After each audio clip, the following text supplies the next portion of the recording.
15 years since Pimp C was found in that Mondrian hotel on Sunset Boulevard. If you haven't seen any of the headline, Pimp would throw his signature Cartier frames in the street if he could see the direction the industry is taking and how Texas has substituted its culture for cities like Atlanta and Chicago. He would certainly be disappointed in our city for not learning from the past mistakes of Houston, Texas. He tried himself to unite the city and was so powerful. Houston hasn't been the same in the last 14 years. Ironically, today is also the birthday of Fat Pat, born Patrick Lamarck Hawkins, killed February 3rd, 1998, most notably known for Ghetto Dreams, Tops Drop, and other material. As each year comes and goes, we hear less and less about these two Houstonians. He was originally from Port Arthur, but you don't hear Houston complaining. His social media hasn't been updated since last year. I really hope Dallas can learn from Houston and rebuild, but realistically, we haven't been the same since the Boogie movement and had a hard time holding on to our position when we get some recognition. I wish we had leaders like Chad Butler instead of opportunists like this at a time when things are looking very unpromising. I know I've said we fell off and it's over, but I hope I'm wrong. Long live Pimp C.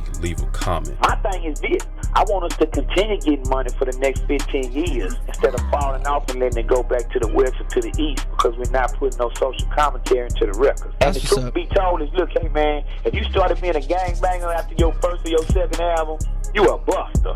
And these kids out here listening to us and looking up to us because a lot of them don't have no father figure in their house. And every record you get on, you lying about some dope, talking about some squares.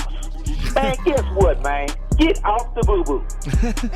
Get off of it, man. Because if you're going to talk about some squares and talk about the drug game, you need to talk about the bad side of the drug game, too. What about when you get busted and you go to jail? What about when your mama and your wife and your kids is crying because they at home and you in prison in a cell? What about that part of the dope game? Everybody talking about how many cars and how many jewels they gonna buy and how many squares coming off. You know what I'm talking about? But ain't nobody talking about the other side of it. So if you're gonna talk about that, you gotta talk about both sides. And I'm gonna say it again. If you a cartoon character on your first album, you need to be a cartoon character on your last. Because the way we start is the way we gonna finish. Can't do nothing but respect that, homeboy. You go back to that Ozone article and you read every statement I made in there. And if you find a place in there where I lied about somebody after you research it, y'all give me a call back and I'll clarify what I meant. There it is, Pimp. Now guess what? Now let me say this, and I want it to be clear. I'm not apologizing for what I said. I'm clarifying what I meant by what I said. Correct. Okay. We all know Atlanta the South. We got to start acting like it's the South. And we got to start having some pride like it's the South. And let me say this, y'all might not like this, because a lot of people don't like stuff. But ATL is considered to be the gay capital of the world right now. And y'all got clubs over there with boys standing in the parking lot kissing on the mouth.